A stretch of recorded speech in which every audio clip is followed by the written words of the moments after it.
Let's go!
Not over.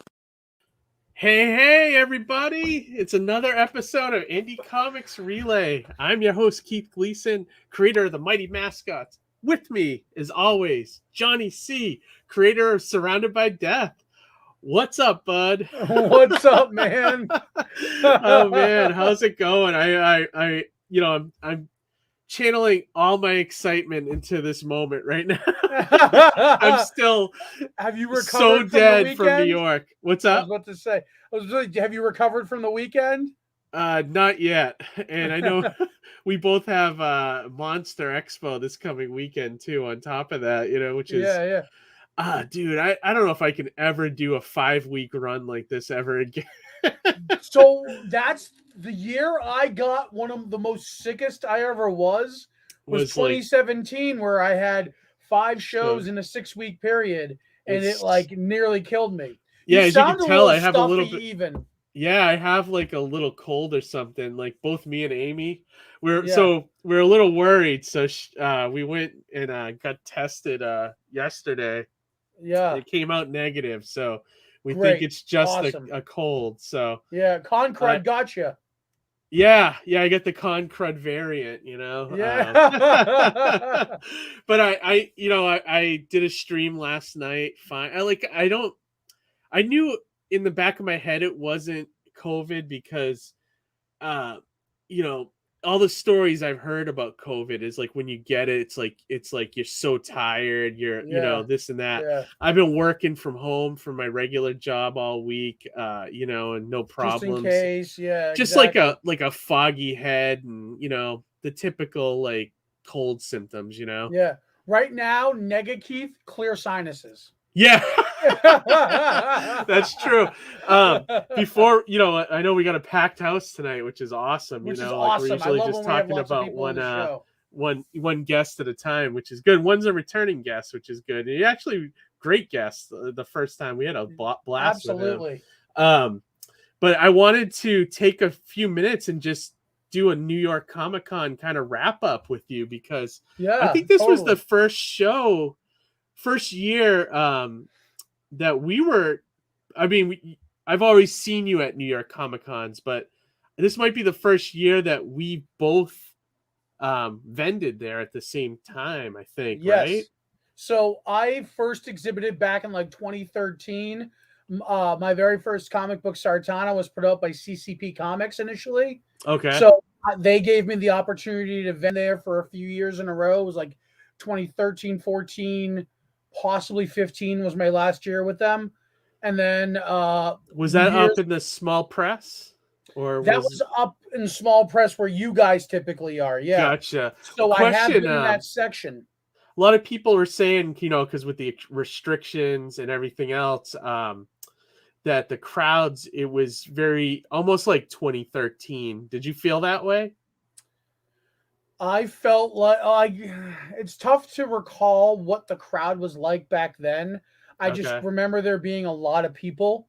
I couldn't say it was the same, but things definitely felt more spaced out, specifically in Artist Alley, which in some ways was good, in some ways were bad. It's bad if there's enough space for somebody to walk between you and your table, then there's less opportunities to kind of pull them in, and have them look at your stuff. And that was part of the problem. Like, not to get into like the negative side of it, because I still had a great time at the show. Great show. And Actually, I'll always do New York because it's one of those shows you can just kind of be on your radar. This was one of my top 3 comic only sales shows. Really? Ever. Yep. Wow. That's good. See, so we're playing with the idea maybe next year to try to go to Artist Alley. I know it's a very, curated kind of floor, Yeah. But we were thinking about gaming the system by having Amy apply for the application. So what I would do is so shitty, but I would keep. All right, if I were in your shoes, this is how I do it. Ready? I would keep the spot you have up there for legacy, because that could be a sweet spot, right? But think of it like this: keep Amy up there with her crafts and like the art prints and stuff, because that section is great for that kind of thing, right? Yeah, and then bring you down to Artist Alley with Mighty Mascots specifically. I didn't see a lot of Alterna in Artist Alley, so to have you down there would be great representation. Yeah, that's not a bad idea. I mean, that would cost us a bit more, but you would have double this presence there. Double the income. I'd have to think about that and run that by her and see what she thinks about that, Yeah. But yeah, that could be a possibility. What I was gonna say, I mean, overall, like I think one of the mistakes this year was like what you said, the wide aisles. But I don't think they really had the choice unless they were probably mandated by the city and the state to have those wide aisles, because I bet that wasn't their original floor plan. But I agree. The reason you heard that, no, I was just saying I agree with you. Yeah, and anybody that's done a show with wide floors like that, people just tend to walk right down the middle and they just zoom right past you. Whereas previous years they're kind of clustered and it's moving slow and they end up looking around, and that's when they kind of catch something at your table that they might like, I think normally if anybody's going to zoom by anywhere, they're not a potential client anyway. Probably, right? Yeah. And, I mean, that shows a total numbers game anyways, because there's people everywhere, Yeah. So it's and the best part about Artist Alley specifically is that individuals who peruse Artist Alley, you know what you're going to get. It's independent creators, artwork, and comics, right? Yeah. So it's not like you're fighting with the bigger. And this year, the bigger name booths weren't upstairs anyway on the main floor. Right. So it's like you weren't fighting with IDW or all those other guys. It was straight up. It was all indie guys. So yeah, anyone looking for comics. I did sell a good chunk of comics, which is good. Which is great. Exactly. Same with you. It's good to hear that there was comic readers there. Yeah. So overall, disappointed profit wise, but pleasantly pleased everything else. If that you kind of had to expect that overall. I did. Yeah, I did. Like I was hoping at least that we might cover everything. And then if we had a break-even situation, it would be good. But like I said earlier, I'm not really complaining because I kind of knew what we were in for, I think for every complaint you could file on this year's New York Comic-Con, there's probably an alternative positive that you can come up with. So it's very much 6 one way, half dozen the other. Right. Wider aisles, less people, but that also gives you more opportunities to talk to individuals, right? Yeah, definitely. Whereas when the place is packed, more often than not, people just want to get from A to B. You know what I mean? But this year, people could actually kind of mosey along, and if something catches their eye, they can stop and check it out. You know what I mean? Right. And that's kind of like the benefit. It's a plus minus, Oh yeah, definitely. So let's take a look and say hey to everybody in the chat tonight. So we got Ara with us as always. Hey man, good to see you. Always good to see you, Ara. And we see you this weekend at Monster? I think I saw him saying something like that. Roland said nice song. I'm assuming he's talking about our intro videos there. Hell yeah. Let's see, we got. If it's the video on Surrounded by Death, the band is called Vulgarity. Vulgarity. Check them out. My wife, of course. Hey, Amy. What's up, Amy? Let's R.I.P. James Bond. Oh, don't get me started on that, dude.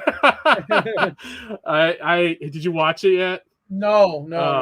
I might skip this one. You know, if you love James Bond, I think you should skip it and just never see it. Just acknowledge it never exists. Yeah, I'm waiting for Peacock. There you go. And look at this, Ara, Keith Gleason, and Johnny C, two of the most awesome dudes in comics. You're the best, Thank Ara. you, man. You're the best, my friend. And he said, "I'll see you at Monster Expo. We'll see you this weekend, man." Yes. Awesome. Yes. Adam Warlock, what's up, buddy? Warlock. Good to see you. The newly casted in Guardians of the Galaxy Volume 3, Adam Warlock, William Poulter, everybody. Con crud, yeah, Roland. I think that's what it is. I think like I said, we had the test and it was negative, so we're typical. We go to New York and we come back with it. It's like after being so cautious with everything, But whatever, it looks like it's negative, so I was kind of happy because now I can go to the show this weekend. Nick Markopoulos, hello, good to see you. Wow, we got some new faces in here tonight. That's always awesome. Let me see. Roland, what did he say here? I got it last December. You'd know it if you got it. Yeah, I've had it several times, and I know we both know it. Hey, Harry, what's up? Did Shatner and Takei make up at New York City Comic Con? I highly doubt it. I bet they didn't even talk to each other. Yeah, probably not. Also, was everyone masked up and behind plexiglass? Yeah. So, Johnny, tell that story. Yeah, I had to wear a mask the whole time, which I did not enjoy. Not because I don't believe in wearing a mask, but it's so damn uncomfortable. Yeah. Especially for long stretches of the day, especially for that extra hour in Artist Alley. And I'd be lying if I said it wasn't hydrating a bunch just so I can sneak my mask down and drink some water and get some air and then mask up again. Yeah. And they were diligent about it. There were very few people who I actually saw got away without wearing a mask. But as far as the plexiglass goes, I was part of a photo op opportunity where you go and take a photo with a celebrity.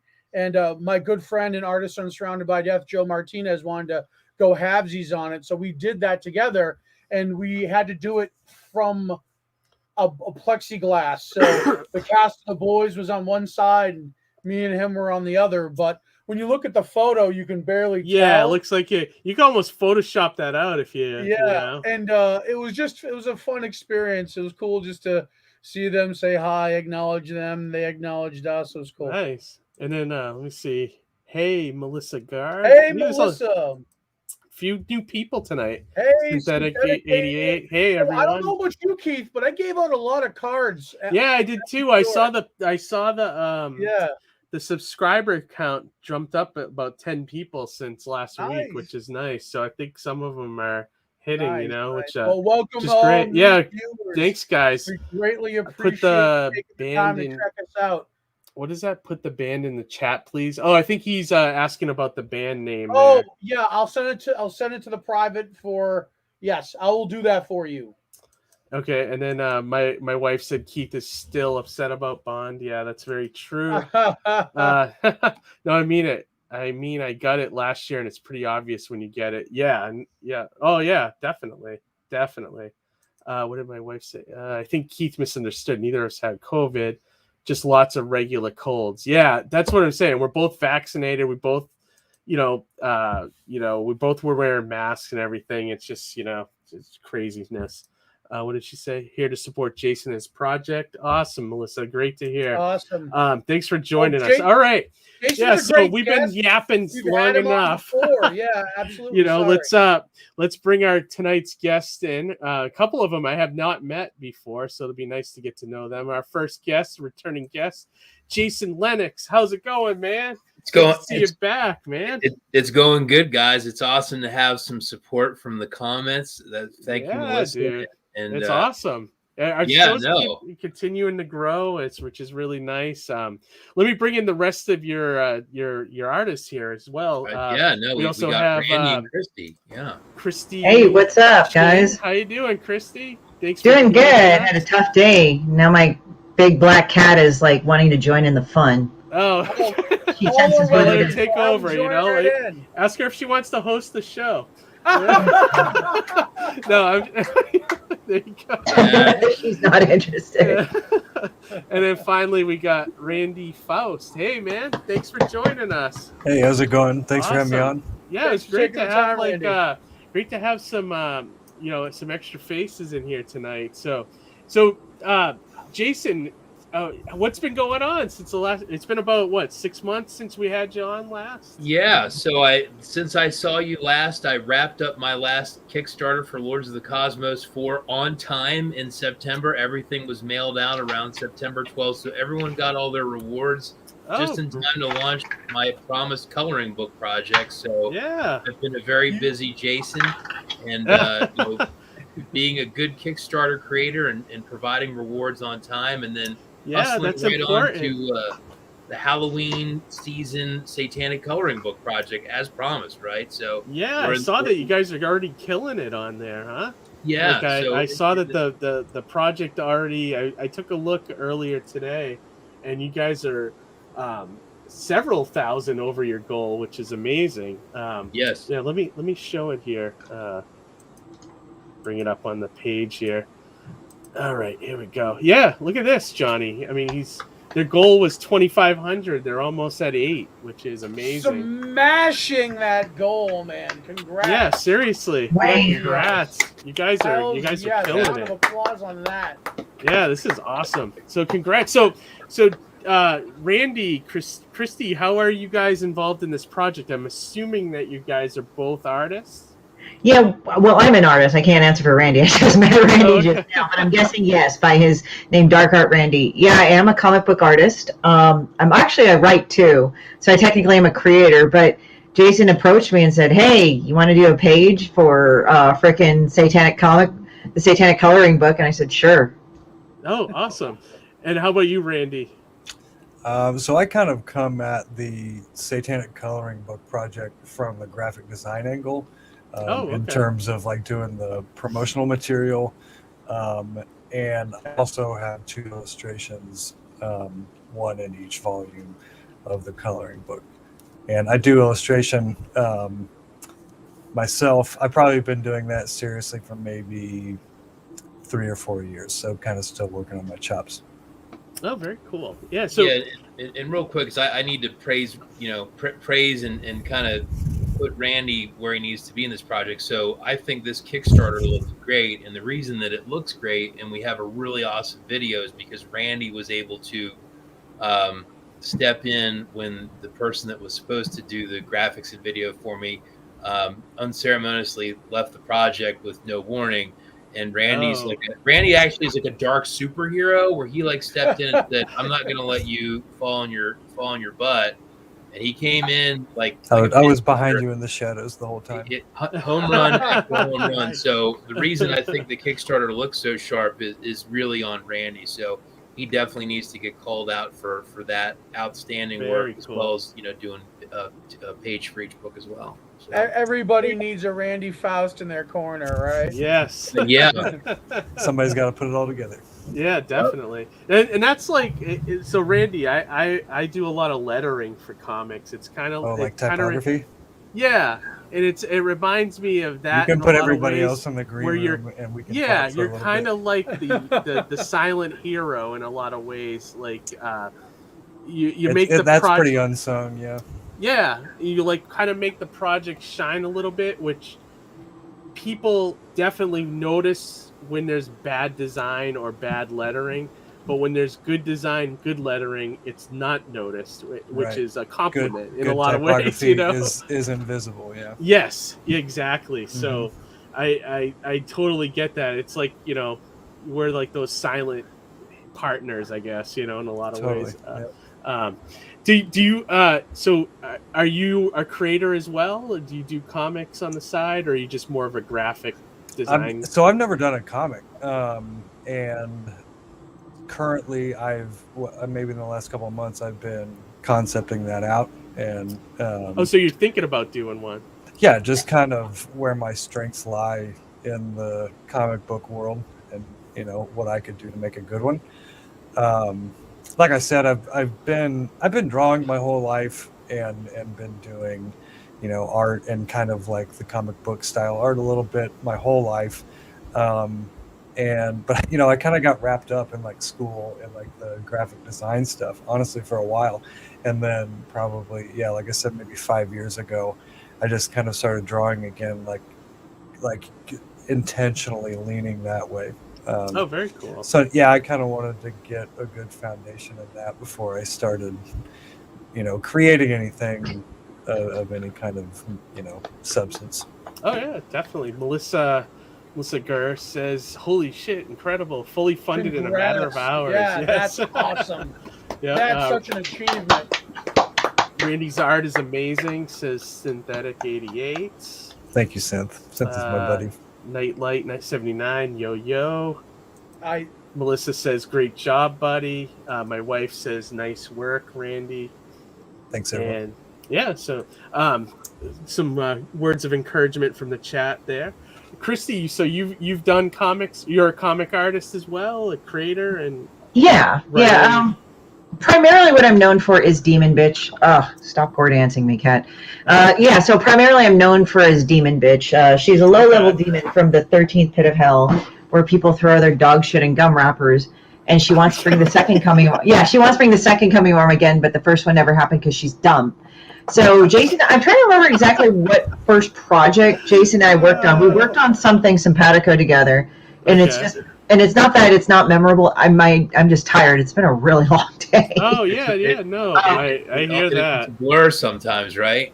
Right. It's just like you're so busy talking to people and getting to know the community and trying to give as much as they give you, and then you're just like, I need to get my shit done, and you're just tired, like my brain, like different parts of your head kick in, like the different moments of the processor or CPU. So, Jason, after that, approached me and said, "Hey, you want to go and do a page for the Satanic Coloring Book?" And I'm like, "Sure, fuck it." It makes sense. It's Demon Bitch. And so I drew it really messed up and everything. And so people I showed it to him and he said, "Oh, I love it." And so it's in there. So they're going to get a page when that's part of Kickstarter. Cool. I'm glad to contribute to it. It seems like horror follows me, even though I'm not really a horror fan. And I just finished this one, the Nightmare Theater right there. I've got a little thing about my pancreas right there too. And I worked, I think, with Clay Adams and. Wow, that's a thick book. Yeah, it's actually one of the best anthologies that I've worked at and see my characters. That's very cool. Letting herself all over it. So, there you go. That looks awesome. You'll have to send us a link on where you can get something like that. I can do that. But I guess a private chat if you want. While we're talking, you can throw it in there, and I can throw it up for people to take a look at. All right. As we're talking. But yeah, that's awesome. So you've been doing comics for how long, would you say?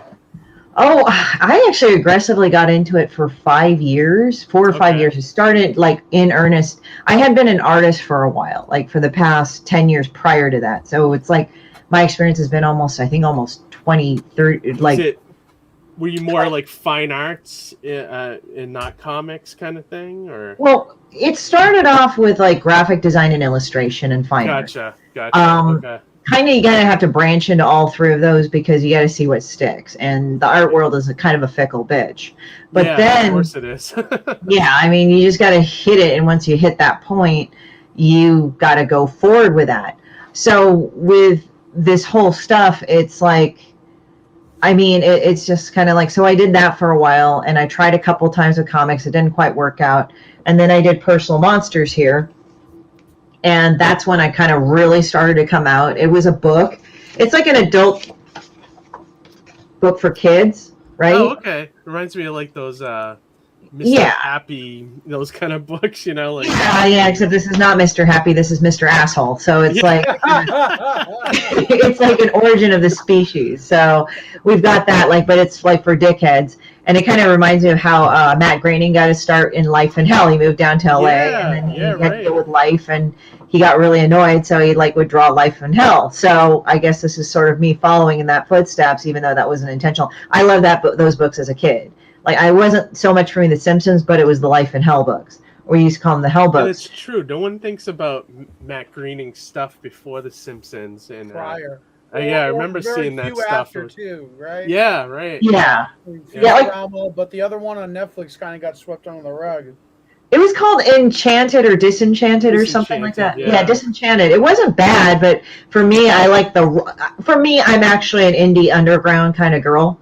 So it's like I like the more screwed up stuff. Like I've gotten this book and literally, I should have brought it, but I don't want to like run out and all that and disrupt the show. But it literally has like a pentacle and all of it's like all these fingers going like this, and it's just bloody hands with like all these like pentacle middle fingers, and I'm just like, wow, that's some shit right there. And of course I got that book. Wow. Yeah, Akbar and Jeff are like from Life in Hell Meets Birdhouse. You are right. But yeah, he did the last one, like Akbar and Jeff's Guide to Life. That was one of the last ones he did. Then he did more compilations and anthologies of that series.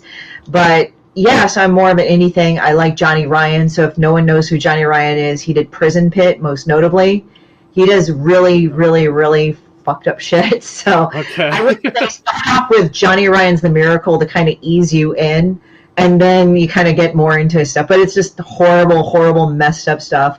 I like Megan Mogg. But I also like Love and Rockets. I like Paulo Mar. So I like a lot of the underground stuff. But the mainstream stuff I'll read, too. As long as it's good, I'll read it. You know, that's the problem, is finding good underground stuff or good mainstream indie stuff, too. It's like... I kind of find a formula. It follows a certain formula. And I know, like, everything that you write that's decent, it will follow a certain formula. But it's like with Johnny Ryan, like when you read his stuff, it's like totally demented, and it's great. It's clever, but it's demented as hell, and it has a lot of poo-poo jokes and blood. So I just Googled it right now, and looking at it, it kind of reminds me of like Liquid Television or like early 90s style comic, or like the Fabulous Freak Brothers, that kind of thing almost a little bit. Yeah, he's done really wrong stuff. And the thing is, I also because of that, I got into Mike Diana. And Mike Diana, he was one of the first, he was like the American cartoonist to ever get indicted and jailed for obscenity. Wow. First American he's like around our age. And I was like, fuck. And so I had to go, I have a couple of pieces, and I reached out to him. And I actually had in September an art show I curated. And one of the art show that I curated is called Call the Siren Femme Revenge at the Hive Gallery and Studios in downtown LA. And I always like to kind of tackle shit that people don't want to talk about, because I've been told that, you know, you get the elephant in the room and you're like, here, go read this shit, you know. That's exactly what I do with Demon Bitch. So, of course, I do that. And I've had people, like, because what I do to curate is, like, I have a few foundational artists that I think of immediately. And then as the show goes on, I'll start picking other artists when I have a better idea how the show goes. Like I've had Frank Forte, I've had Mike Diana in it. I mean, I've had like quite a few artists in there at the Hive that have a name. And I'm just blanking on it right now. Sorry, guys. I'm not trying to be a jerk off. But it's like, you know, I put together this show, and it's seriously funny because, like, so I'm doing things about female rage, and it's hilarious because I don't do it in the college thing. Like, well, you know, let us talk about the male gaze and all this. No, I just want to talk about it because it's just funny as shit. Like some of the femsploitation, like you have like I think it's a Tura or something. Tura, she like did the fucking like, she was this Asian chick. I think she was half Japanese or something. And she just like beat up dudes and killed them with switchblades and stuff in these shitty like 60s grindhouse movies. So I just said, like, yeah, let's just go with it. And Kill Bill is a culmination of, it's a homage to that by Tarantino. Yeah. And it's funny because, like, I think it's a thing that's out there, and I'm not uncomfortable having everybody address it in their way. I've even had male artists. I have male artists in the show. I've even asked them, dude, do that. Like, if I see something demented enough, I'll do it that fits. And I've even had male artists said, can I be in your show? And I said, sure, why not? Well, you know, I mean, I'm not a girl, and like, I don't care. Just get in the show. Like, fine. If you can draw some shit that fits, it's fine. You know, it's like, I mean, I don't care. It's like, you know, we all inhabit this planet. Place to be. Yeah, exactly. Yeah. I mean, I asked Mike Diana. He draws the weirdest shit. Like, look up Boiled Mike Diana. It's like Boiled Angel. You'll see his shit is so demented. And but it's just, I love that because it sort of makes you think outside of your mind sphere.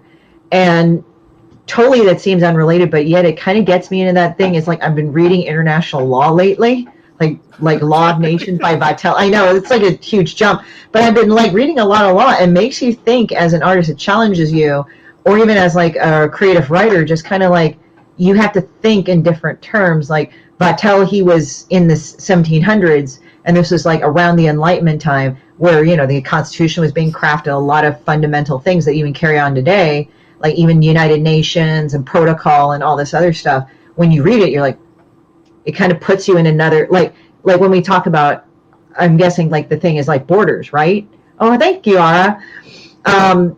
It's like you think about borders and people are like, oh, the wall and all this other stuff. Okay.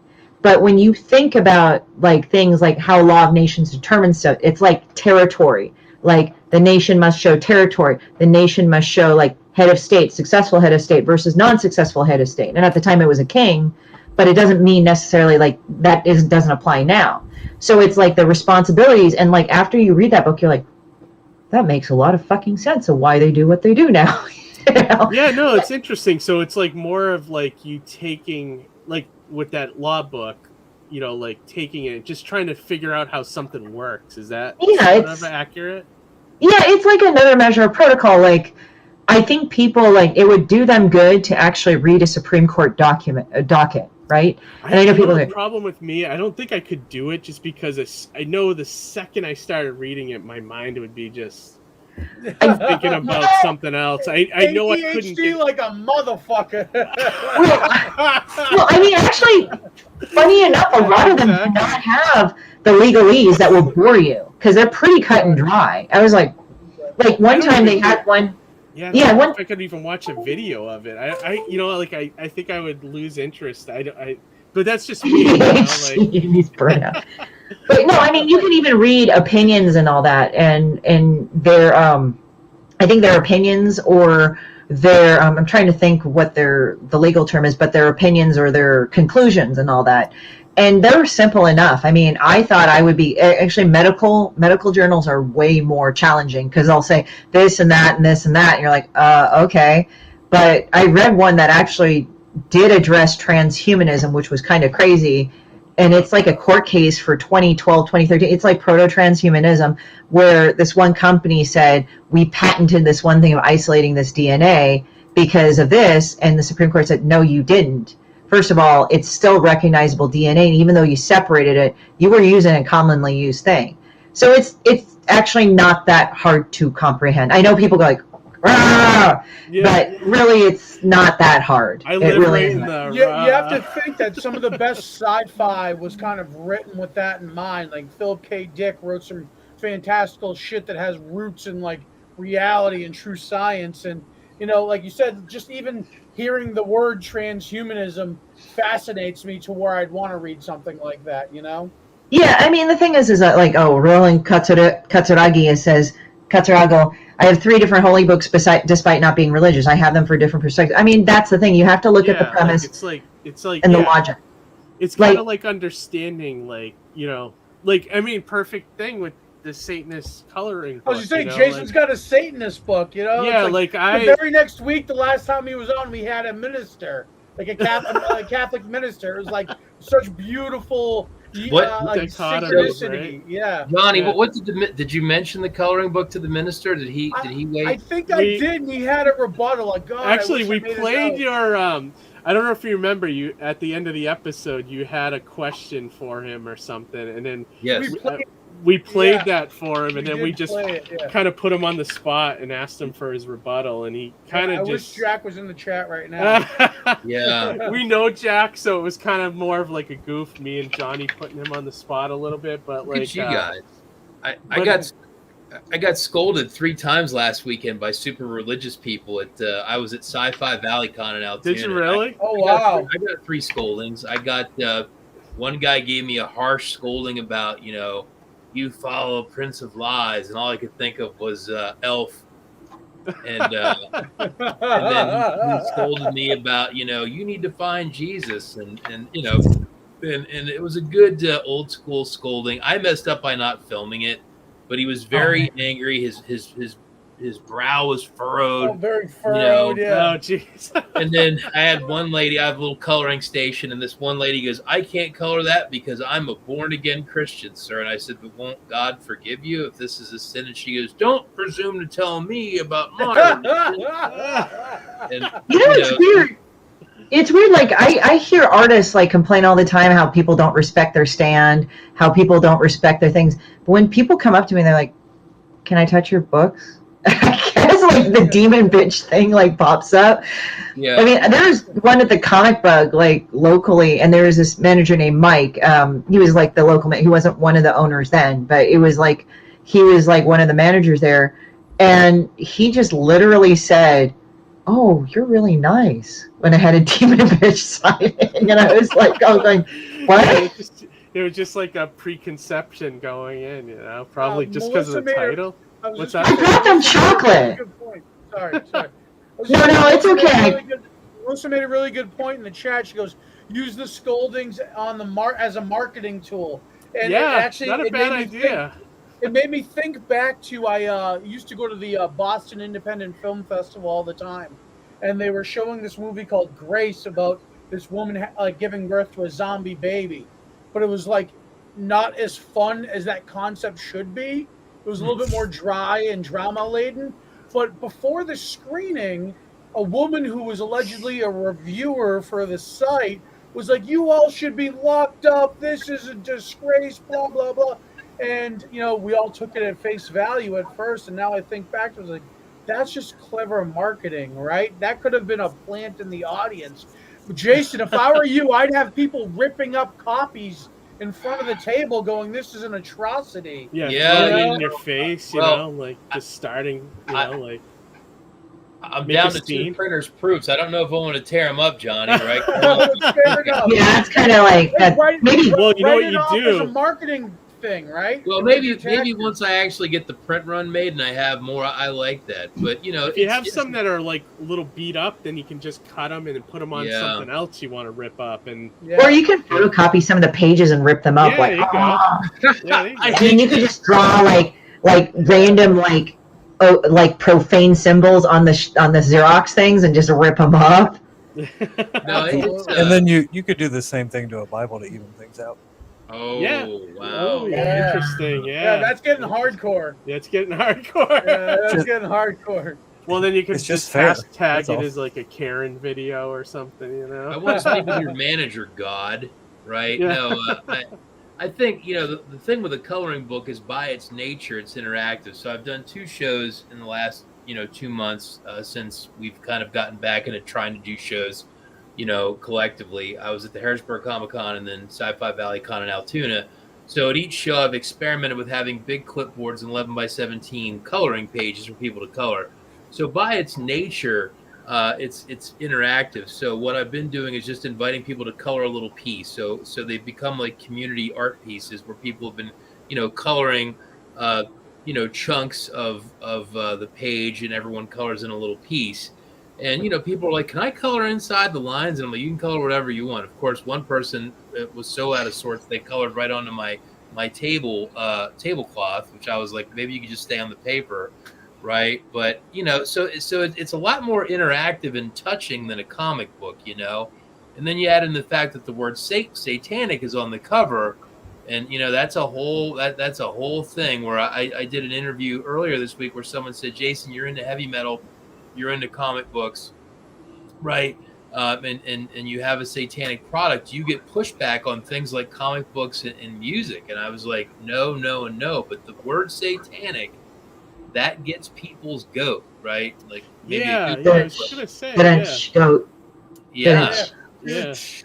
So I was gonna say, did you have any problems with Kickstarter at all? Because I know they're kind of like, go ahead. True story. I set it up and it got approved in kind of a partially completed state, and then I got a message on Twitter, and that little thing that says someone messaged you that's a request. So I was like, okay. And a lot of that's normally spam, but I still go to clean them out. And I got a message from a lady named Oriana Leckert, and she wrote me a real nice note. And she's like, I'm the director of publishing and comics for Kickstarter. Really? And my first thought was I was in trouble, Keith. That was my first thought. Is I was gonna say, yeah, because like they're gonna unapprove it. But she was like, I'm a fan. I really like this. I think it's great. Could I critique your Kickstarter? So I was kind of like, wow. And the project is even a project we love from Kickstarter. Which I did note that. That was great. It was great to see that. So while I had the same concern you're mentioning, Keith, apparently they like it. So they give me over it. I mean, Demon Bitch, like even at Comic-Con, they kind of have me have a problem. They said, okay, can you cover up the bitch part, you know? So it's kind of like when they're talking about, oh, I'm a little afraid that the coloring book was going to have a problem. I said, I have Demon Bitch. If they let me say bitch and demon, I'm like, I was actually surprised that there was even a concern at all now that he's talking about it. But what I like about Jason's book, it's kind of a troll book in a way, like, you know, Satan, this. Kind of designed to kind of get your attention, but it's like kind of like I'm here to rub my nose at you, and that's what I kind of liked about it. It was like the Satanic Coloring Book. Like, if this dates me because everybody's like, oh, you're using Xerox, yeah, ditto, guys, literally ditto paper. But you know, it's like I grew up in the '80s where like Satan, you know, like the fucking Night Stalker and a shit with the pentagrams and stuff, killing people. It's like that was a thing, and so that's kind of triggering for some people. Yeah, no, anyone that grew up, I think, in that era. Johnny, you grew up around that time too. Like 100%. That was hell. Even the next city over from where I'm living right now, there was rumors there was a satanic cult behind the hospital, you know, up in Fitchburg, Mass. So it's funny that you say that, because I've had to think a lot about this, because I'm out and about, you know, doing press with a satanic product, and this is my take on that. So if you actually meet people that actually are into Satanism, they're some of the coolest people you'll ever meet, right? They're very open, they're very understanding. You know, there's a lot of people in the Satanic Temple, there's a lot of people in Church of Satan. They are two different groups. I'm not in either. But there's a lot of people that are kind of like more free-form Satanist or satanic adjacent, right? These are the people that are out fighting for abortion rights. These are the people that are fighting to put the Baphomet statue at the Oklahoma State Capitol. They're fighting for trans rights, LGBTQ rights, and things like that. However, right, that's what Satanists really are, right? Because I think Christy and Randy can attest to what John Q. Public thinks of is three things, and I'll tell you what I think they are. One, they didn't pay attention in Sunday school, and their version of the Bible that they've made up is sort of a Marvel superhero movie where Satan is some kind of bad guy killing people. But as I said to your religious guest, a lot of corrupting. Like God's body count versus the devil's body count in the Bible is all in favor of God. So I think it's a lot of people that have imagined their own version of the Bible. That's one group of people. Second group of people is who Christy mentioned, that like they were concerned about heavy metal music and like secret satanic cults kidnapping kids, which never really happened, but people like to talk about it in the 80s.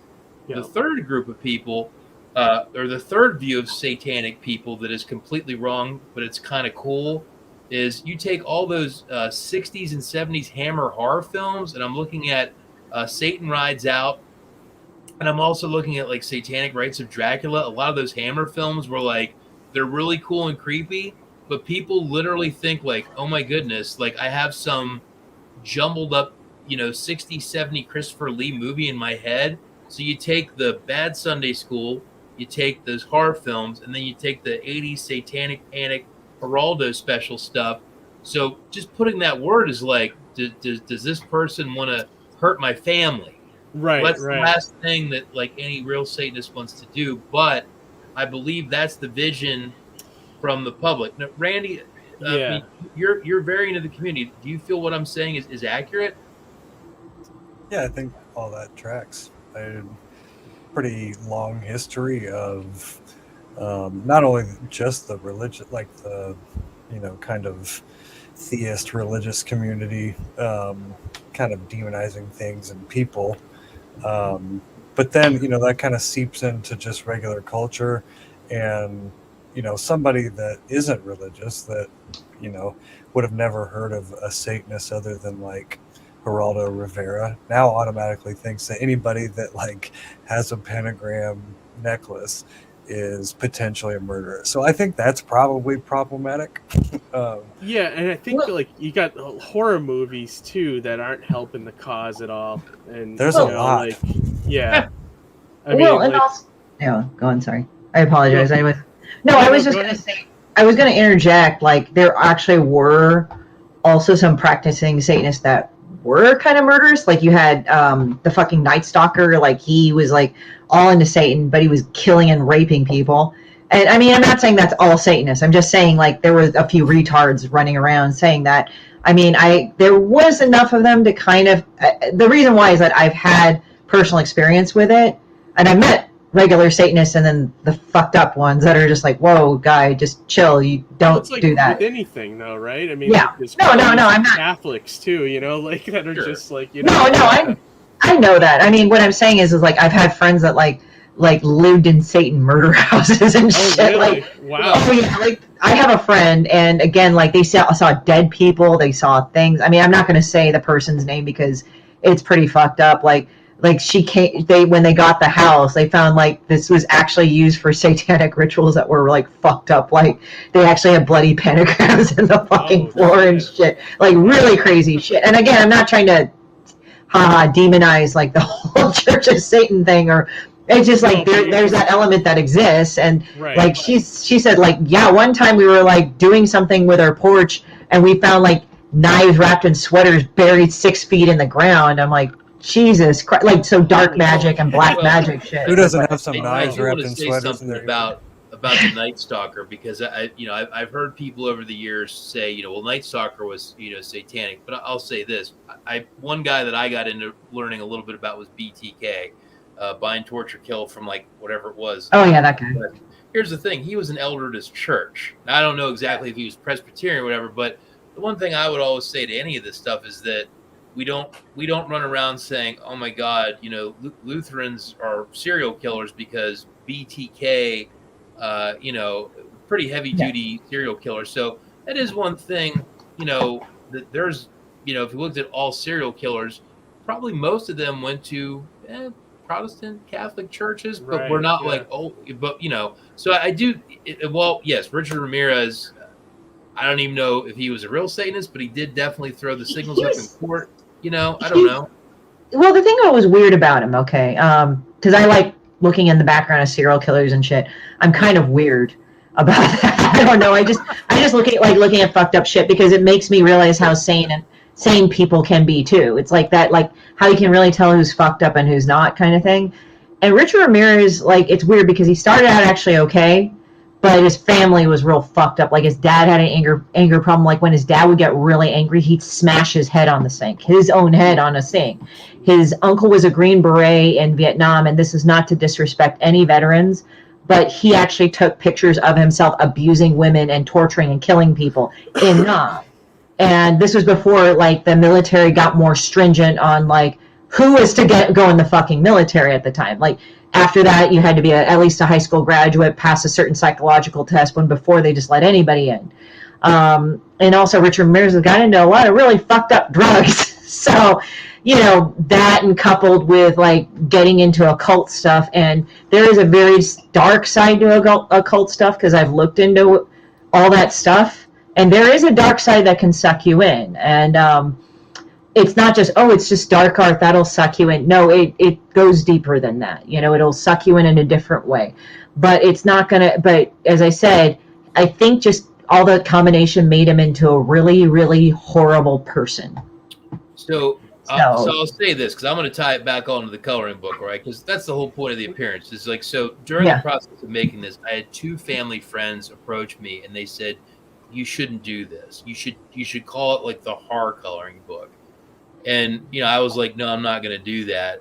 And for a lot of reasons, but I think the bottom line is when you put that name on something, a couple things are going to happen. You are going to have people fight you. You're going to have people conflate what you're doing with a million other things they've seen, like all the things that we're talking about and I've mentioned.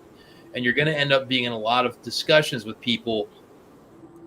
maybe debates or arguments like, what is this all about, and why do you support this, and what does this even mean? So you are making, and I have made a conscious decision to say I'm cool if I have to have, hundreds of small or micro discussions or appearances where people are like, why did you do that? And like, is that really what you wanted to do? And here's the thing, I'm okay with it. It comes with the territory. Like sometimes the best art is the art that challenges you and challenges the audience and forces them to have these discussions or to say, why did you do that? And what is a pentagram for? What does it mean to you? What does it mean to me? So I think all these things with any project, this is from doing my, Lords of the Cosmos 80s talking cat robot comics. This is definitely a real gear shift to kind of say that this project is definitely more thought provoking and definitely more pointed, where people are really, really into it. And they're like, that's great. So awesome. Or these people that are scolding me being like, you have to find the truth and believe in my religion. So it's definitely a step outside of what I'm used to. And kind of to Christy's point, when she puts, the word bitch in the title of her comic, it's like jarring. It's jarring. Yeah, and it's going to cause people to say, could you cover that up? Do you have to use that word? Could you call it demon monster? Right. She could do that, right? But Christy's an artist, right? Like I'm gonna call out Christy, like she, like right there. See that? I'm pointing at her with my giant hand. She's a real artist. So one of the reasons I like Christy and I asked her to do the thing is because I know she doesn't care. Like she's all about doing what she wants to do. And if it pisses you off, right? Same with Randy. If Randy makes something that pisses you off, neither of them care. And that's what I really love about both of them, right? Is that they don't care. Like they're going to do what they want to do. And if it makes you upset, they'd be the first person or the kind of people that would say, good for you. I'm glad you're upset. Because that's how I am too. So when you do a book like this, it's fun to get people that they're a little risky.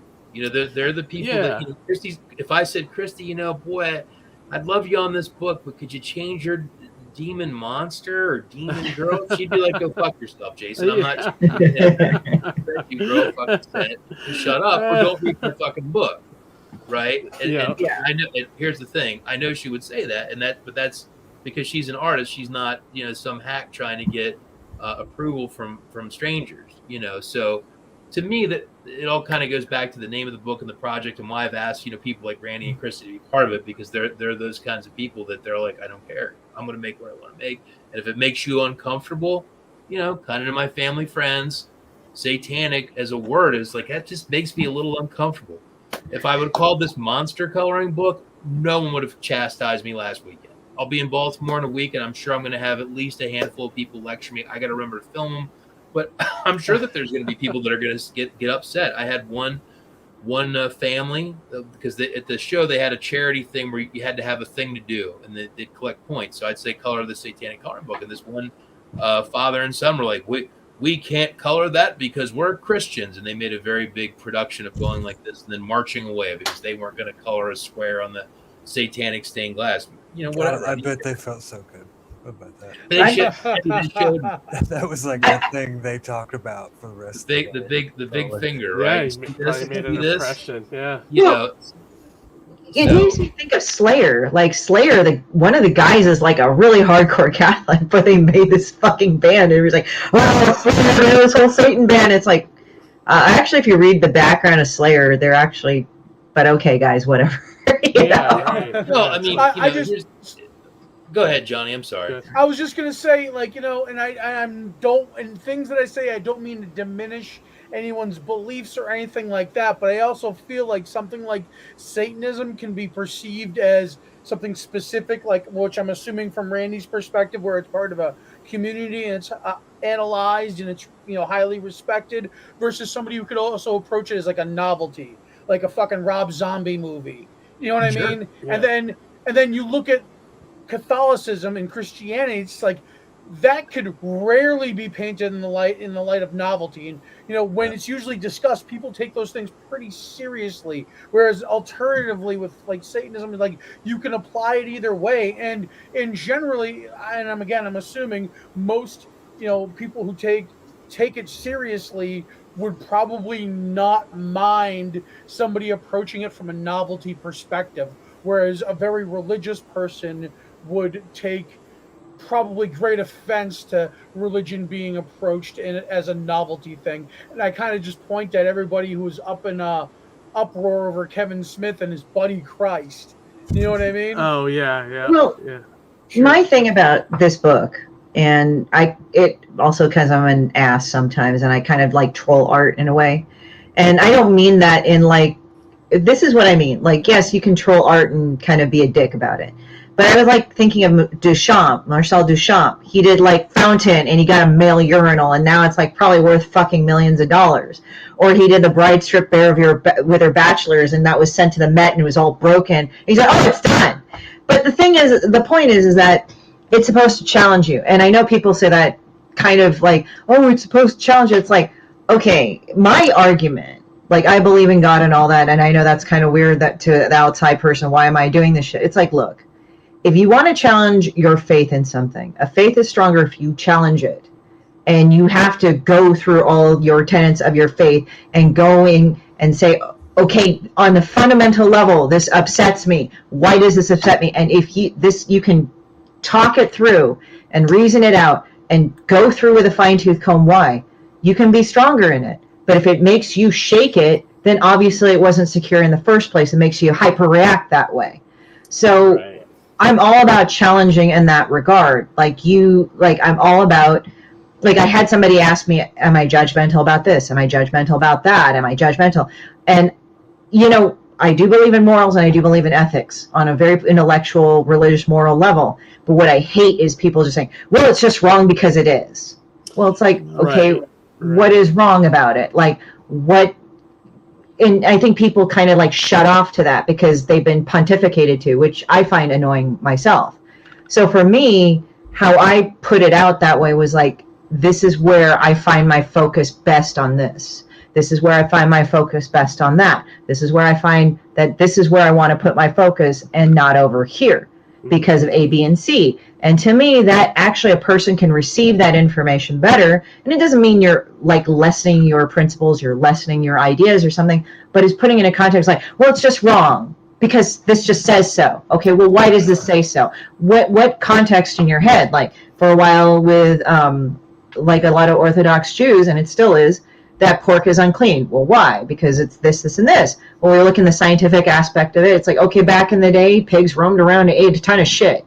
So it's like, that was unclean. Now we have better things to have an idea of. And I'm not knocking anybody for their dietary things or whatever. They have their reasons. But if you kind of think things through why people do what they do or did what they did or what, I think that would make it better. Like we have lost this art nowadays where it's like, okay, well, I believe in pro-choice, and here's a person pro-life.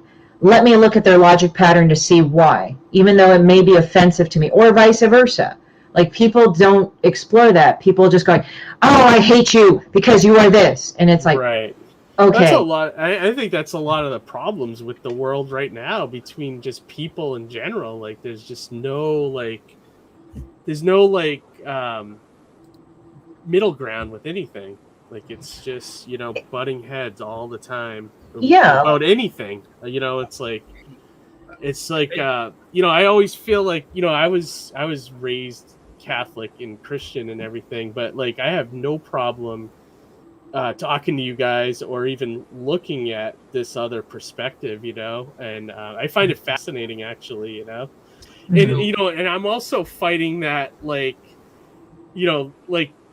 seeing all those horror movies growing up in the 80s and, being bombarded with that, it's like you have a certain mindset. So it's I kind of like talking to you guys and getting deprogrammed a little bit. You know what I mean? So I think I like talking about those movies. Oh, sorry, Jason, go ahead. I just want to address one thing that Johnny said real quick. I'm sorry, Randy. Hold your thought, please. But yeah. Johnny had mentioned about pop culture, and I think,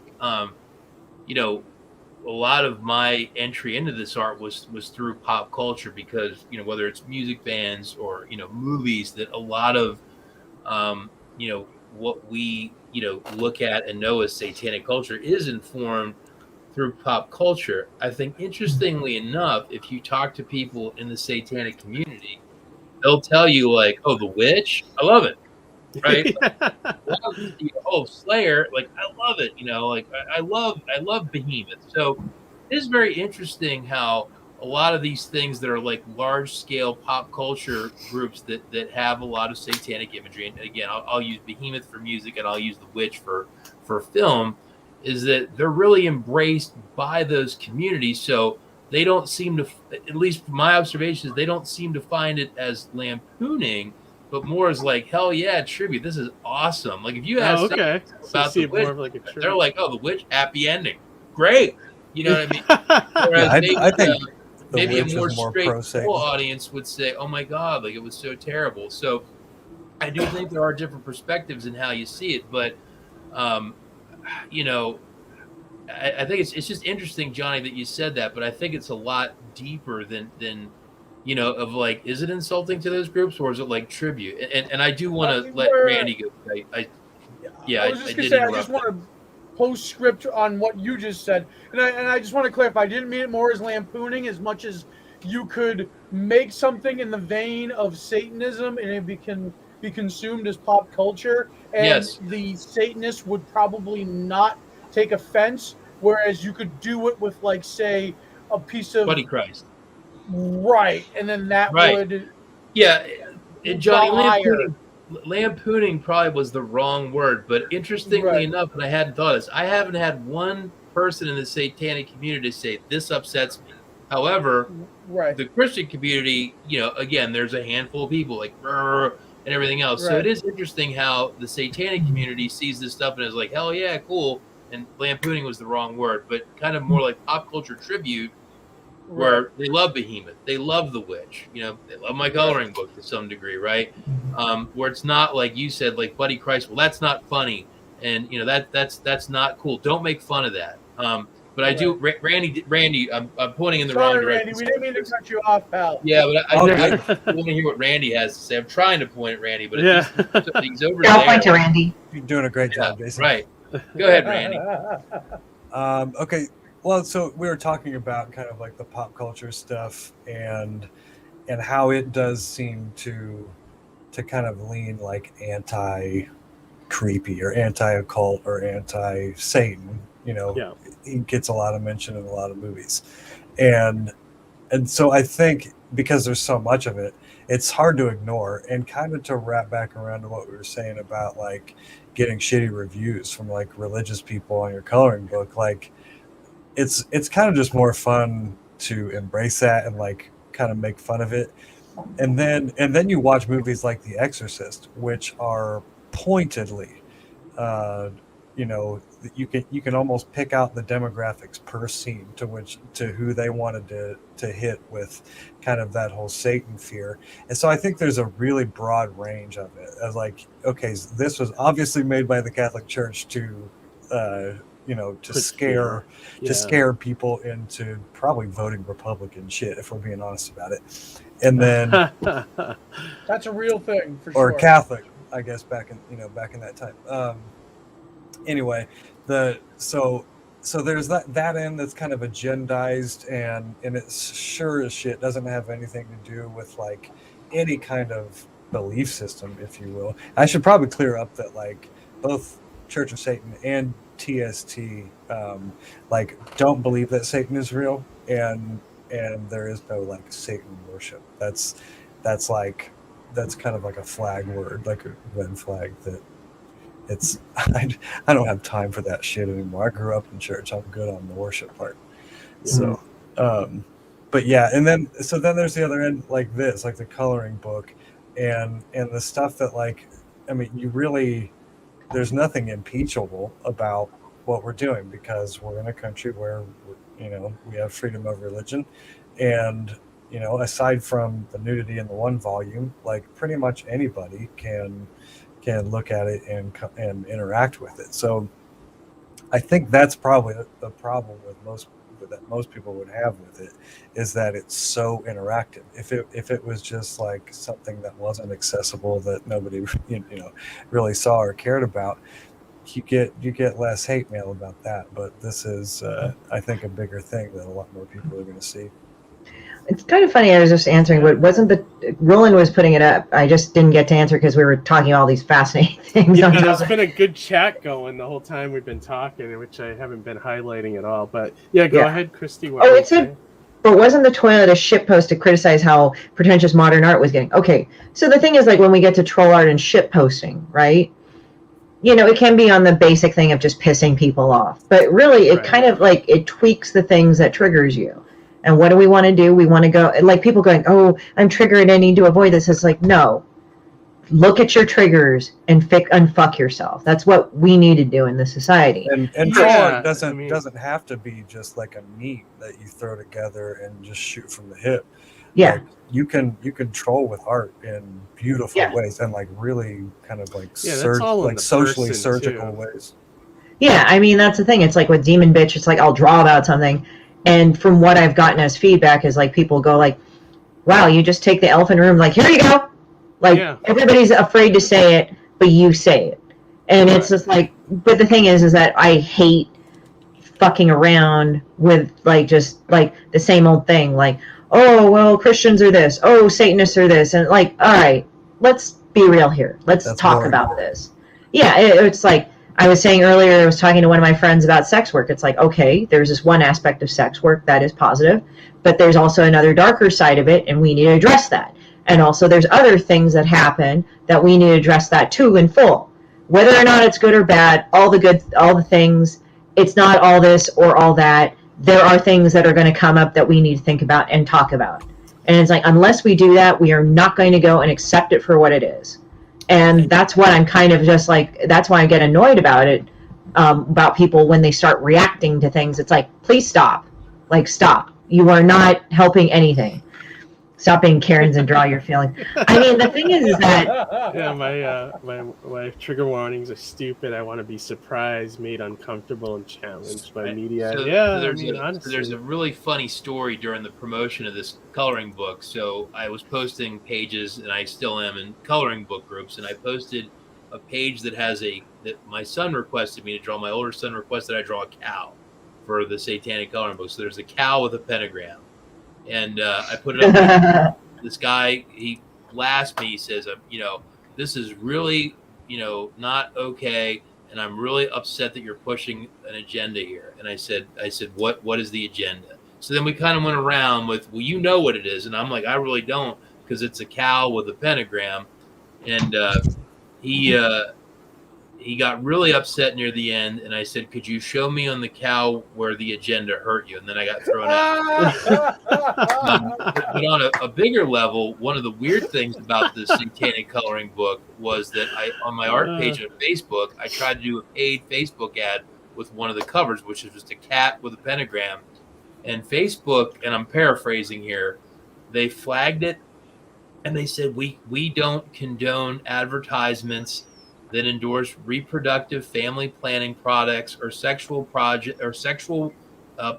that enhance pleasure. Okay. And then I said, could we reevaluate this, because I don't think any of this makes any sense with a cat telegram. And they reevaluated and said, no, we stand by this. So it's interesting. Tell me you're boring at one notification. Yeah. So the one guy is like just kind of one guy off on his own saying there's an agenda with that pentagram and the cow, which I still don't know what it is, right? Because he wouldn't say it, and I don't know what it is. So Cowman, I don't know. And I guess you blocked me, but whatever. But that's interesting about Facebook. But at a bigger level, it's like, and I screenshotted all this stuff from Facebook, so I have it. But it was like, literally, it's a pentagram with a cat, and it was like family planning, reproductive health, sexual pleasure, can't post it. And I'm like, man, I don't want to kink shame anyone, but like, man, y'all are digging deep into this thing. Now, the word satanic, like, stop things because they're protesting for abortion rights. Like, is that it? But boy, that's a sad stretch. Their algorithm is retarded. It kind of reminds you of Akira Kurosawa when he did his autobiography, something like an autobiography in his writing. And he was saying, like, he actually preferred the American censors over the Japanese censors because they pissed him off fucking royally. Like, literally, he did a movie about a boys' school. And the boys rushing out of the school, the censors were going like, oh, you can't have that. that's like a woman's vagina opening up. Or like, I couldn't show knees at one fucking part. And he just said, I don't know who the fuck was more perverted, me or those fuckers right there. He said, you know, like they had the death of 100 million, which was like when Japan got taken over, and by the order of the emperor, they would all commit 100 million. That was the population of Japan would commit suicide.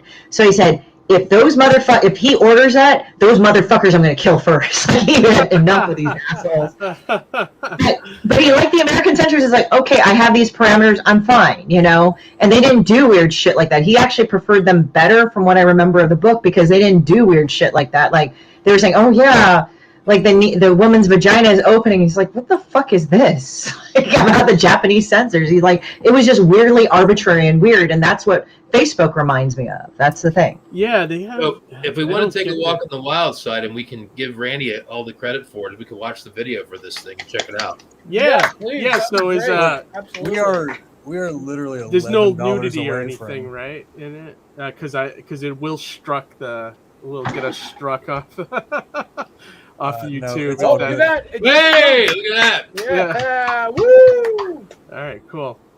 So if I love it when it jumps live like that. what's that? I love when the number jumps live on the stream. All right. Oh, I didn't see that. I didn't catch that. All right, we'll play it.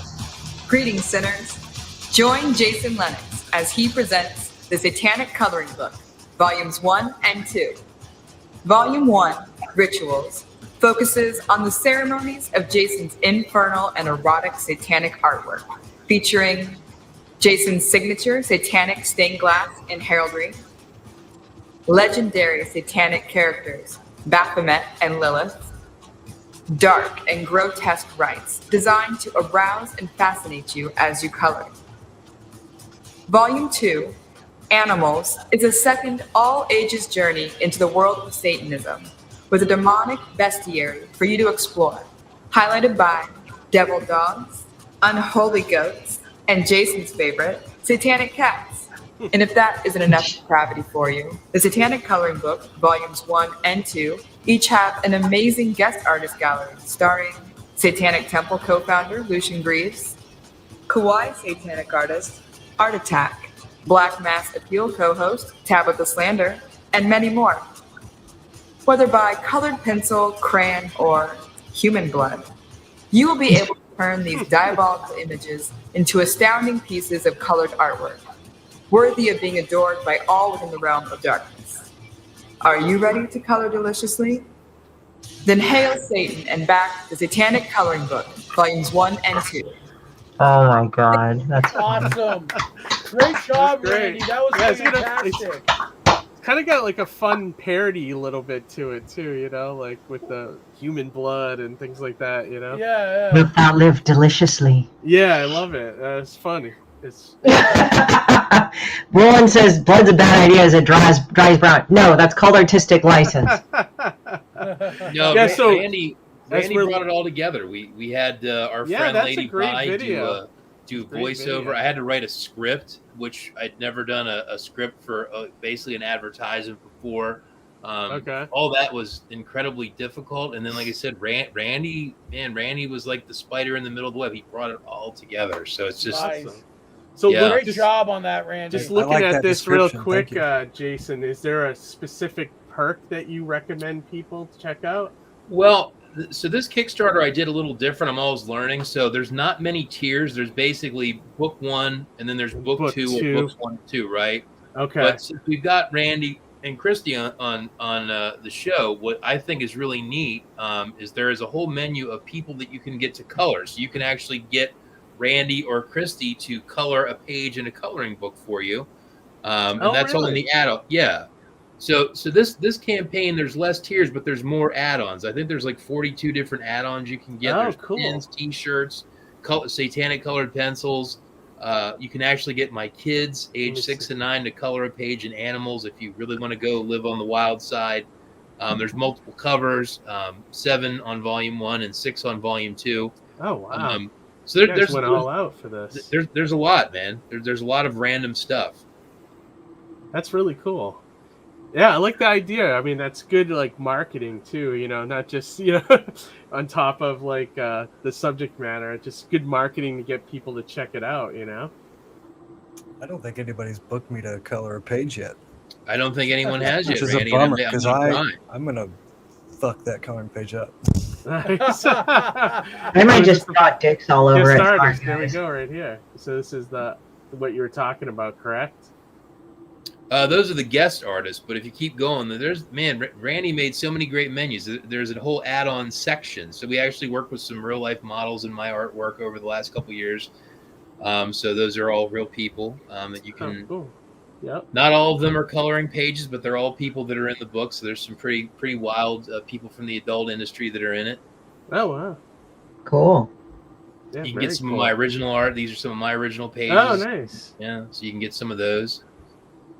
Very cool, dude. Very cool. And whatever you don't sell, you can have for shows at conventions. That's long as that's right. As long as you don't get into fist fights with anybody. And well, it's keep going down. You get to the coloring menu, right? It's pretty wild. But those are all add-on. I like the. Oh, that's really cool. And so you have a nice little package for them and everything. Yeah, wow. That's kind of a collector's item. I think. That really is like the extra mile in terms of rewards and stuff. I love it. Yeah. Yeah, definitely. Yeah, but keep going down. You'll get to the coloring menu here eventually. Get all my comic books digitally, but keep going, man. There's just a lot. It's a lot. Yeah, it's like you really put the 110% into this campaign. Oh, there it is. There's all this. Yeah. Oh wow, look at that, dude! Fantastic.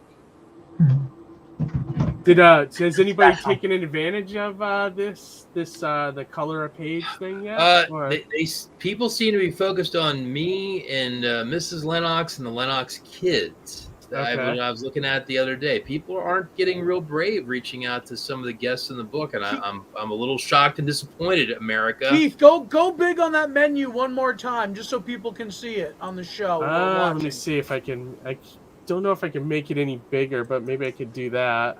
I'll say to the chat, anybody who buys one from me, I will put my heart and soul into that coloring page. Maybe you'll get Randy's soul. You should also look at my art before you buy a coloring page from me. That's If you want to send a link, Randy, in the private chat, I'll share it out with everybody. A link to your artwork. I promise that anybody gets a coloring page for me, I will not color in between the lines. Okay. I like the idea of that, though. I mean, not one will be the same.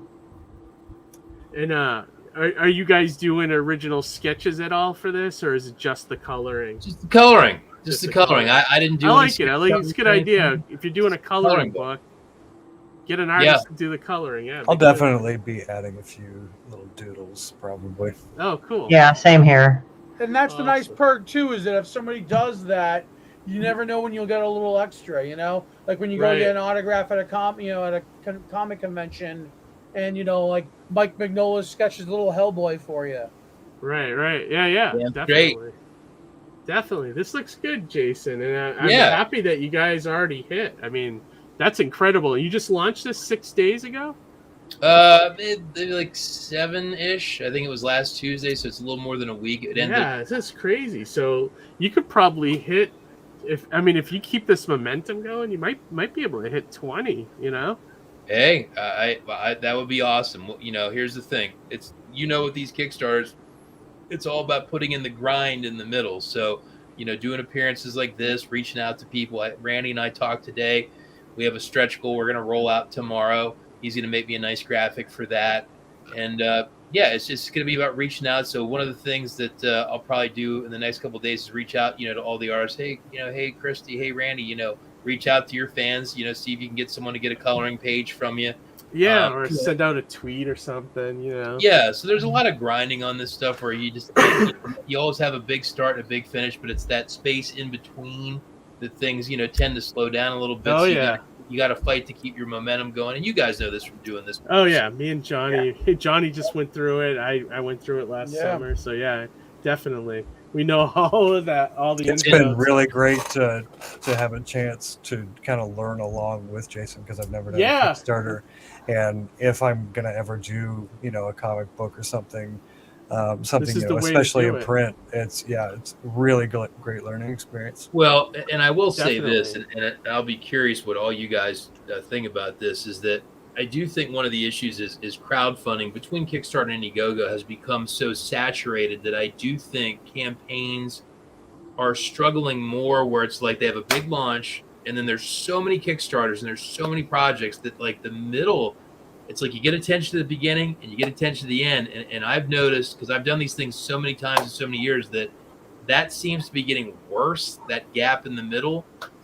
Just because it's just the market is so flooded with talented people doing stuff that it's hard to maintain momentum unless you're really kind of browbeating in the middle. And like, then you kind of got to walk that fine line where you don't want to upset people, but like, boy, you can lose momentum just like that. Yeah, no, it's true. One of the things I did my campaign to counteract that is I perfectly timed my campaign so that the middle of it would also be Comic-Con at home for San Diego, where I had a virtual booth. And that gave me the perfect opportunity where I had the really strong opening of the campaign. There was that lull in the middle that was coming directly from Kickstarter that was just dead, but I was getting this exterior traffic from because I linked it through on the San Diego page. And then I got that little uptick at the end. So really it was only near the last 48 hours where I got another little last boost. But to really counterbalance the middle of the campaign, I had this limited exclusive tier that was only meant for like 3 days right during that typical lull period. Yeah, you got to go the Exorcist route and get people to pretend like they're fainting looking at your coloring book. Yeah, there you go. Exactly. Or tearing up fake copies in front of the table, something right? like that. Yeah, get those reaction videos when you're at Baltimore and start posting those. You'd have to have someone tear up one of the coloring pages and throw it in the floor. Yeah, well, if you get like the reaction videos for like all the people lecturing you and everything, and splice them all together, and then just put like here's what the critics are saying about the Satanic Coloring Book, and do something like that. A little sign says, if you're going to lecture me, please let me set up my camera. Yeah, right. Yeah, definitely. But all right, so we'll start wrapping things up. We're at 1 hour and 20 minutes already, which is crazy. It flew right by for us. Yeah, I know, it flew by. So, Jason, we've been talking about the Satanic Coloring Book. People should definitely go to Kickstarter and consider backing this. Anything else that you'd like to promote while you're here? The only other thing I'll promote is I just put Lords of the Cosmos 4 up on my Etsy store, Lenox Art Emporium. I'm waiting for Comixology to approve it and put it on there, so it has been submitted. I'll do a press release to everybody when they're both available on both platforms, whether physical or digital. So you can just go to Etsy and go to Lenox Art Emporium, and you can get all my prints, and all Lords of the Cosmos issues are currently available because everything is wrapped for the Kickstarter backers. So I don't put them for sale till the backers get their stuff first. So it's available for sale. Lenox Art Emporium. Follow me on Twitter and Instagram at Lenox Artist, which you can see right down there. See that? Yeah, definitely. How about you, Christy? Anything that you want to promote? Any where people can find you, stuff like that? Well, I have a store, and I sell original art on there as well as on this Kickstarter, and it's at www.horrortourstudios.com, and I have a more direct store link in that website. I'll put that in there right there. Yeah, I'll do that. I'll share that. And then, so if they want to get a signed book of Demon Bitch or anything else, they're welcome to do that. And, I sell other stuff like pins and prints, and I will sign those as well. Or I can make custom prints of things as well. All right, very cool. How about you, Randy? Is there any place people can find you? Anything that you promote, like your artwork, things like that? Excuse me. Dark Art Randy on Twitter and Instagram, and I'll post the link here. Actually, a new music project that I'm involved in, and also doing the art for, called Cryptwalker, and you can find that at www.cryptwalker.rip. Nice. All right, awesome. Johnny, how about you? Anything going on this week? Okay, so let's see. Surveys for Surrounded by Yes Kickstarter went out today. So if you back the campaign, keep an eye out for that. 2, did we tell people what you're up to? I forget. Did we mention that yet or not? Me? For issue 2? Did we mention this yet? Oh no, we might not have. Yeah, yeah.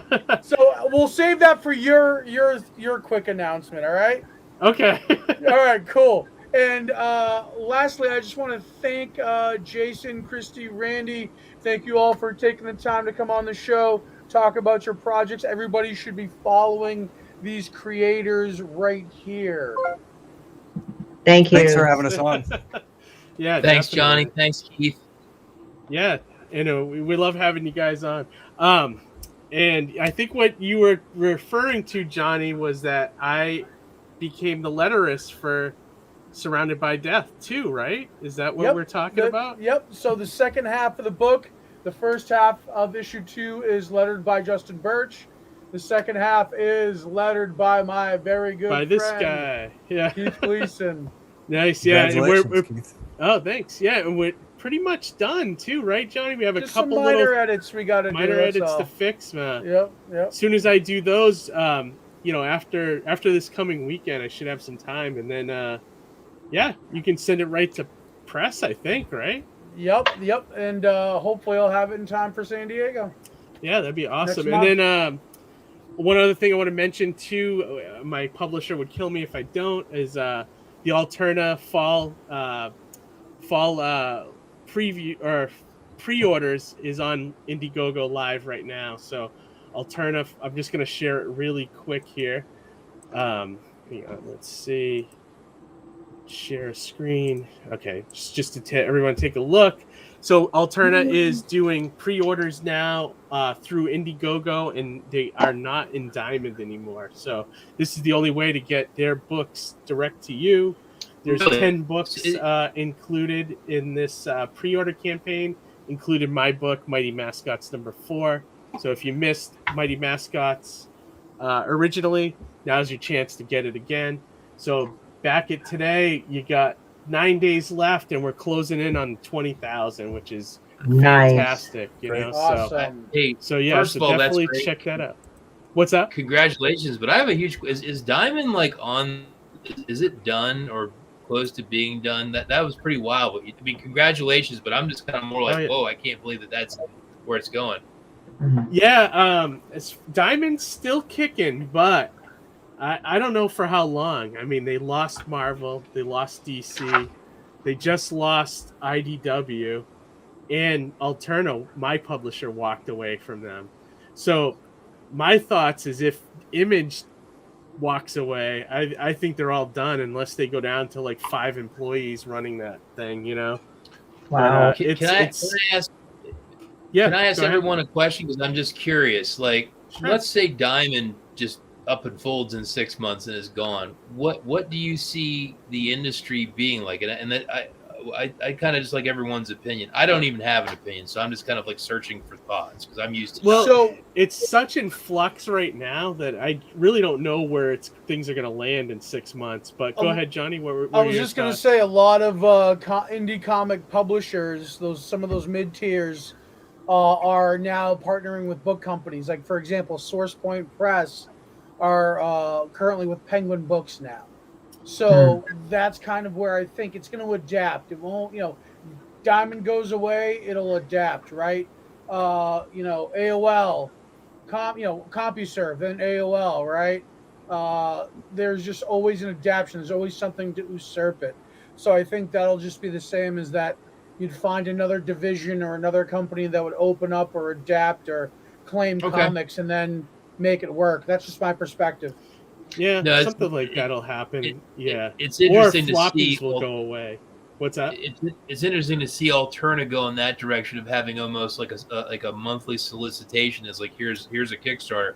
I put a retailer tier in my Kickstarter. I saw there was a couple people that bought that. I don't even know. I didn't even look yet. I don't know if they're stores or fans, but my one friend DW Khan that does Lovecraft PI said to me, make sure you put a retailer tier in there because his words to me were, Diamond's going away. The Kickstarter and Indiegogo are going to start to become Diamond. And so when you threw that up, I was that's where what it's looking like. I mean, because I don't know how the stores are going to work in the equation. I mean, I guess they would order from the Indiegogos or Kickstarters themselves, but there's no better distribution model in my eyes. I mean, this is going direct to the readers. It's not sitting on a shelf somewhere either, So I just think this is a better, model for getting your books out.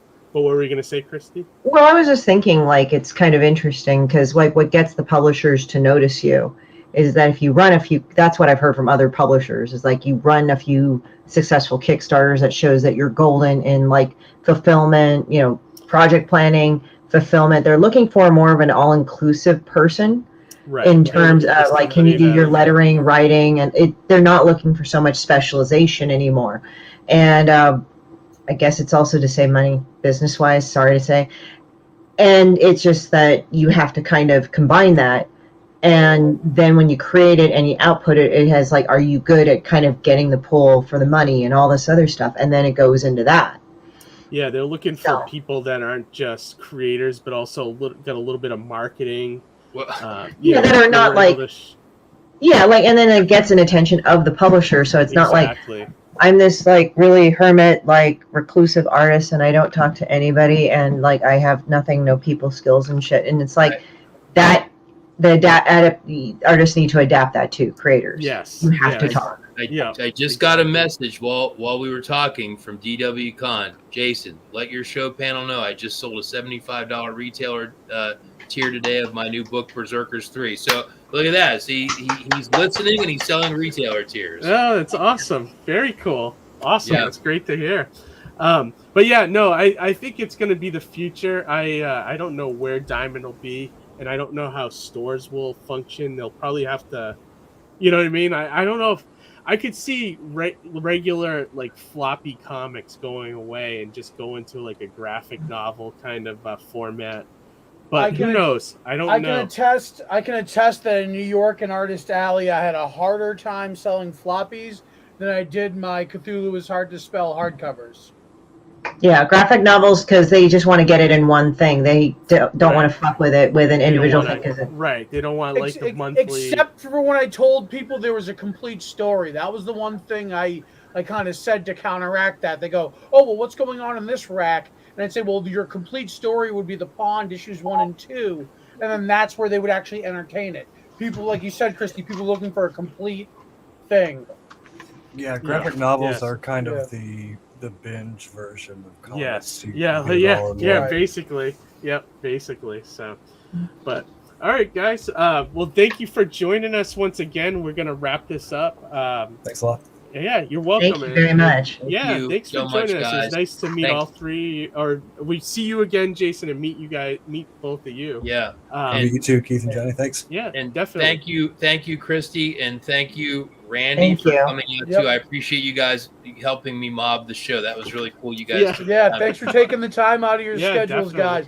We really appreciate get some sleep. Get some sleep. After I find everybody on here and attach myself and say, hey, I got a Kickstarter coming up in March. Let's talk. Come back on the show. Yeah, definitely. Hit us up. Try to get us a couple months early because that's how far we're booking out now. Oh damn. Yeah. Okay. Yeah, definitely. I'll hit you up. You guys are on. I know I'm already connected to Johnny, but with Keith. Yeah, I'm everywhere. You're on Facebook, right? Yeah. Okay. I'm on Facebook. Absolutely. I'm on Twitter. Probably Twitter more, but I do check my Facebook. I'm pretty bad about Facebook lately. All right. Yeah. But all right, guys. Well, have a good night. We'll see you next week with another episode. And if you're in Rhode Island, come see me and Johnny at Monster Expo this weekend. All right. Good night, everybody. All right. Bye. Bye. Bye.